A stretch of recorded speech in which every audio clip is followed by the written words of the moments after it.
Hello, I'm Steph from iDriver Classic, and I was so excited to show you this car today that I perhaps forgot to do an intro. However, it does allow me to recap on all my favourite bits and all things that I need to tell you. So first of all, if you have never seen one of these before, and I'm sure you probably have if you've watched the channel, it is a Proton Saga. Now this isn't the first generation, and if you look at the Hot Wheels toy that they brought out a couple of years ago, you'll notice it's a lot more boxy. That's because that is first generation. Now these were based on the Mitsubishi Lancer, and the story behind this is essentially Malaysia wanted to have their own car industry, and goodness me, they're still running with it, and they make some brilliant cars still under the Proton name. And the first car they launched with was the Proton Saga. Now the name was picked by the general public, and it is still very much a loved car over there. And over here, well, we don't really hear about Proton anymore, and that's a real shame because Proton did actually win awards in the 90s for being one of the fastest growing new brands to come to market. And these cars are reliable. They're underpinned by all that Japanese engineering and all that bulletproof Mitsubishi wonderfulness, and they keep going and going and going. They were popular as taxis. They were introduced into the police force. I think they first went into the whole police force, which isn't that far from where we're filming today in Scunthorpe, and then they got rolled out. They were incredible cars, but because a lot of people see them and they don't recognise the badge, or they look at them and think, oh, that's not the coolest thing I've ever seen, they somehow get forgotten. And more fool everyone else, because these cars are rather marvellous. I paid £100 for this car, and it's just about to tick over to 75,000 miles, which is nuts. And I've put 65,000 of those on the car myself. This is probably the second favourite of my fleet, and I took this car on as a bit of a gamble, and I didn't know where I was going to go with it, but now I couldn't think of anything better. So in today's video, I'm introducing my very much beloved Proton Saga. It's hard to believe that I have done, 65,000 miles in this car. It feels nuts because I feel like I've only had it 5 minutes, and because I really enjoy driving it, it doesn't feel like that at all. And I have been everywhere in this car. I don't think there's any weather condition I haven't been out in. I mean, we drove back from London a while ago, and the snow was so thick and so heavy that even on the M1 you couldn't see the lines on the road, and the Proton was ploughing past all these modern cars that were just parked up, terrified. And I thought, is there nothing that this car can't do? It has taken me to my surgery at hospital. It has sat with me whilst I've cried my eyes out. It's been there on my happiest days. It is one of my trustiest companions, and I love it just as much as my standard classics, and I didn't think I was going to. And one of the things that I really like about this is that the dash is far enough into the present day that I've got everything I need, but also, I don't know, a bit of a lean back into that golden era of what I would say is young timer motoring, where you've got everything you need but it's not too over the top. Because when I get in my best friend's car with his infotainment system, and there's a screen here and there's a screen there and there's things there and everything is flashing and going off, I feel so disconnected from the actual driving experience that I find it quite distracting. And I mean, do those of you that drive classic cars and drive a modern car, do you know what I'm talking about? Anyway, let me show you what we have got. So first of all, over there we've got a glove box and a little parcel shelf.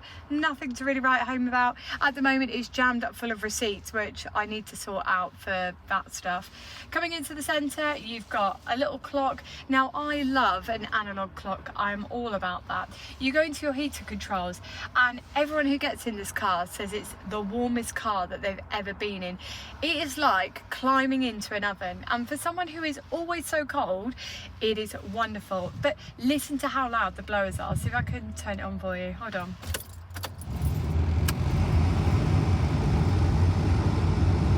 It's like a hairdryer. It's ridiculous. I think there's probably Dyson hairdryers that are less exuberant than that blower, but it warms up the car. I mean, to get from one end of the street to the other in the morning, it's brilliant. And everybody at work jokes that it's so hot inside this car that it melts the ice around you, and that's where you can get through the snow. Anyway, coming down from there, you've got in fact, Coming down from there, you've got one of my favourite features in the car, which is this shelf, and you can balance everything on it, from a McDonald's cup to your phone. There is nothing that this little shelf can't be used for. Why Proton put that in there, goodness knows, I don't know, but anyway, it's very helpful. Coming down from there, you've got a little cubby hole that's currently full of my earrings from nights out. As you can see, I'm never out of this car, so I feel like when it gets tidied up, it gets tidied up to the basic level. Coming down from there, you've got an ashtray, which has actually got my house key and more receipts in, so I've got quite a job ahead of me. You've got the cigar lighter with the trusty phone charger in. You've got rear heated screen, and goodness me, I have never had a rear heated screen before in a car, and that melts off. However bad the ice or snow is, it's gone within a couple of minutes. Cannot rate it more highly. You've got your hazards. Coming down from there into this Blarpunk cassette radio. Now, we'll say that these came as standard, and there's nothing in the brochure that tells you it's going to come as standard, but I've gone through all my original paperwork that came with the car, and it was never paid for, and I've never seen one without one of those, so I've come to the natural conclusion that it must have been something it came with. And then coming down from there, you've got another storage pot which has got travel suites in. Clearly I'm never without anything. Coming in front of me, we've got what my colleagues at work like to call the Fisher price controls, which is these giant handy twirly knobs. Now, if you've seen these before and you're thinking, where have I seen these before? They use them on the Citroen Visa. I think they're used in certain Mitsubishi cars, because obviously this is a Mitsubishi derived vehicle, and they are just so sturdy, because many times you get into vehicles and you're either having to reach across for things, or things are in a funny place. With these, you barely have to take your hand off the wheel to turn it on. Now, I really like that, and you've got that for your washers on the left hand side and your lights on the right hand side. Now, another great thing about this era compared to my favourite 60s 70s is that you've got 2-speed wipers, and you've also got intermittent, and you don't know how much you enjoy that until you go back to a 60s vehicle and it's got 1-speed wipers and you think, nah, I'm really missing that Proton. And then coming over from there, you have got your indicators, you've got your main beam, and that is pretty much everything in a nutshell. Now, there are a few bits that you probably noticed as we walked around the car which do require a bit of TLC, so shall we just address those before somebody brings them up? So first of all, those wipers. I feel like every time I go to send those wipers off for powder coating, something happens to one of the classics and I'm square back in the Proton, and I don't get to send them away because I don't have a spare set. So they've still not gone, and that's really bad of me. So in the summer, I'm going to send those away, get them powder coated and get them looking nice, because they are letting the car down a bit. There's also a couple of war wounds. So first of all, on that corner over there, it was parked up in a car park where my partner lives, and somebody decided to crack the corner one, and I came back to the car, and the thing that really upset me is I'm not one of those people that would reverse into something and drive away, but someone had obviously done it to me, and it was quite a hefty hit and you could see it, and I thought, that's broken my heart a little bit, but it's one of those things, isn't it? You have to take the rough with the smooth. And then somebody in Tesco car park has dinged that door with, I guess, a trolley or something. I don't know, but that was really, really annoying when I came back and found that, and I just thought, but this is what happens. If you go out and you use and enjoy your vehicles, they are going to come a cropper occasionally. Now, I think that is pretty much everything I want to show you. I guess the things that I don't like about this car, I'll try and show you when we go out. It doesn't have power steering. It was an optional extra at the time. Why the man did not take it, I do not know, because I tell you what, I could really do that sometimes when you're trying to get out of a parking space and you've got one giant SUV there, one there, and one trying to reverse into you, and you're sweating on the coldest of days trying to get out of spaces. My God, it's horrendous. And the other thing is this noise.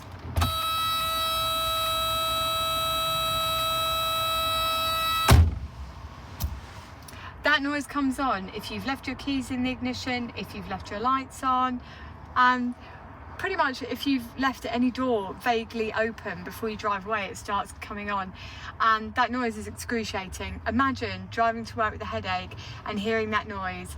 As soon as you turn the lights on, you just think, great.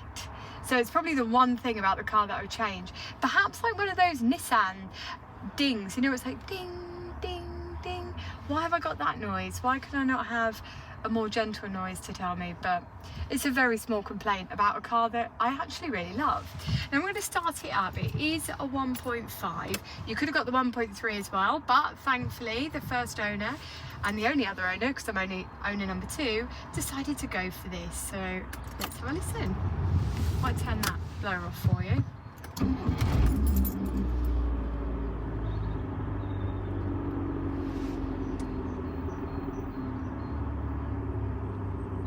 Now the one thing you'll probably notice when we go out for a drive, it is actually very quiet inside, which does reduce the stress somewhat when you're driving, because it feels, for all intents and purposes, like a modern car, except unlike a modern car where everything is on payments or finance, or you're limited on your mileage or all the other stupid things that they make you do. With this £100 Proton, I can go as far as I want, go out when I want, and best of all, I don't owe any money to anybody and I don't have to pay any finance payments, which is why I keep saying to people, if you don't live in a ULEZ area, please consider an 80s or 90s vehicle, because they're perfectly capable and you don't owe anybody any money. Early 2000s cars are also really good for this as well. Right, let's put the seatbelt on and we'll go for a little drive. Right, let's go on an adventure.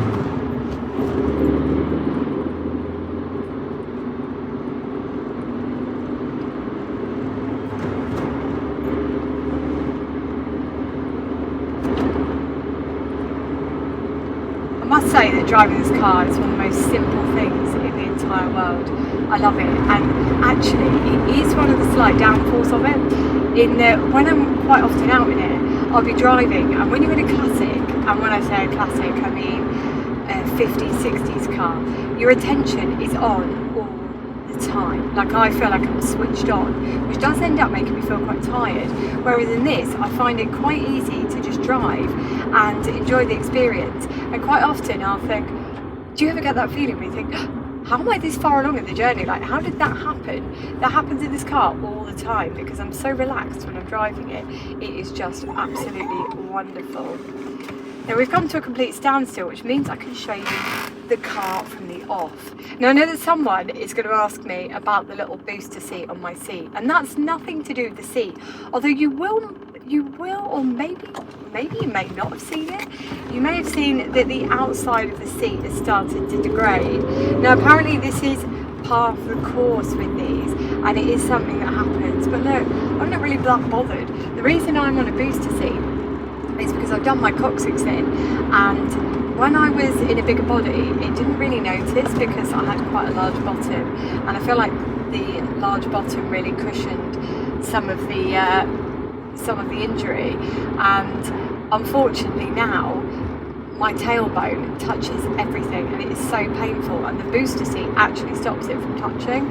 And so if you do have the same problem, they're £30 on Amazon, and it's been an absolute lifesaver, and it's meant that when I'm working or when I'm driving, life is just that little bit easier. Now I'm trying to think what else I could tell you about driving this car. I guess a lot of people are going to ask me what I've spent on it. So first of all, let's talk about what it cost in the first place. Now the couple that gave me the car were so generous, and they said, you just have the car, and I felt really awkward about that, and I gave them £100, which looking back I kind of wish maybe I'd given them a little bit more. But bear in mind, we were digging out a car that hadn't been started, we didn't know anything about it, and I was taking a massive gamble. But I wanted to give them something because I didn't feel it was right to take such a lifesaver essentially, because this has really saved my life in so many ways, and not give them something for it. And you know, it has been the very best car that I could have ever have wished for, because I've barely spent any money on it. What have I spent? I think, I'm not going to count things like tyres because they're consumables. I barely use any oil. I don't think I've even used 5 litres of oil since owning it. It doesn't burn through oil whatsoever.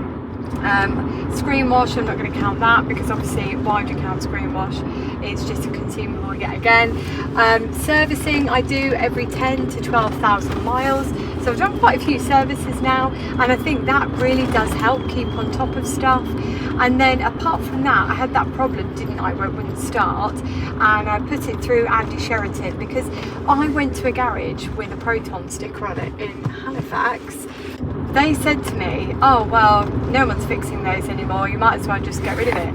And I thought that was an incredibly horrible and poor attitude to take. So I decided after that I was going to go and find somebody who knew what they were doing. And Andy Sheraton, who's based in Lincolnshire, not far from Lincoln, got on top of the job and sorted it for a few £100. So it was the valves, and I think he did a few other bits as well, and he got it running perfectly again. And ever since then, touch wood, there's been nothing to do whatsoever. I mean, the tape player has started chewing up tape, so I should probably sort that out. But I mean, look, that's not going to stop me getting from A to B, is it? So all in all, it has been an incredibly, you can see there by the way how much you have to turn the wheel to get it to do a basic job. But all in all, been an incredibly reliable car, and a car that I just think is so fantastic. And this is the thing, okay, there are loads of 90s and early 2000s cars out there which are going relatively cheaply, especially in light of things like ULEZ. For those of us that haven't got loads of cash to splash on stuff, they're a brilliant little car. And there are loads of Protons out there that seemingly aren't going for very much, and people become so obsessed with driving the latest car or having the shiniest thing, whereas when you go for something like this, they end up being quite deceptive, because you don't have to spend that much money to keep them on the road. You don't get saddled with all these silly little costs that everybody else does, like all these monthly repayments. People that pay monthly repayments, how are you paying for these and paying for rent or mortgage and all the bills and for food? I just don't know how people do it, and I see how people go into debt. Is it not a cooler statement to be like, actually, I'm going to go and get an 80s, 90s or 2000s car, because they do everything that a modern car is going to do in terms of getting you from A to B, except that you're not paying all these absolutely prohibitive costs. I've really enjoyed it in a way that I didn't expect to, because look, I spoke about this in the last Proton video. I didn't know how I was going to feel about 90s motoring. I thought, oh, you know, the last time I did 90s motoring, I was in my Rover Metro, and I don't know, I felt a bit uncool because it was still in that era where people just thought you were a bit of a loser if you were driving a 90s car. And I thought, oh, is it going to be like that? Not so. I have enjoyed every moment of this. There's a Proton owners community on Facebook. They have just been exceptional for every question, all the parts I need. John Coupland in particular has been really helpful if I've needed anything, and so is his dad actually. His dad's really nice, and so I've been able to fire a million questions, and I don't know, it's a community and a support that you just wouldn't get if you went and bought a car new or nearly new off a forecourt. So really, in this video, hopefully I can convince you that buying a Proton is a cool choice, but also hopefully I can convince you that buying something a little bit older is pretty cool as well, because we live in a society, in a world where people get rid of stuff so easily. And I totally understand that the reason that the original owner's family got rid of this was because the insurance cost was so prohibitive for the member of the family that they were trying to insure. And for me, obviously it wasn't, because I'm old now, but for them it just wasn't a cost that they could take on. But there are so many people that have cars like this, and they just go, oh no, I'm just going to get rid, it's not very cool, or it's not this, or it's not that. I just think, oh, give these cars a second chance, because they are fantastic, and I think if you jumped in one, you'd enjoy it just as much as I do. Now, I'm completely lost in Scunthorpe, where I'm on a bit of a day out, so I think I'm going to have to find my way back, but I really hope you've enjoyed this fleet update. I've enjoyed sharing it with you. I love this Proton. I hope you love it just as much as me. And to all the people in Malaysia watching, hello to you too, and thank you for also being a bit of a light. Now I am definitely lost, so it's time for me to say to you, take care, drive safely, and hopefully I can find my way home.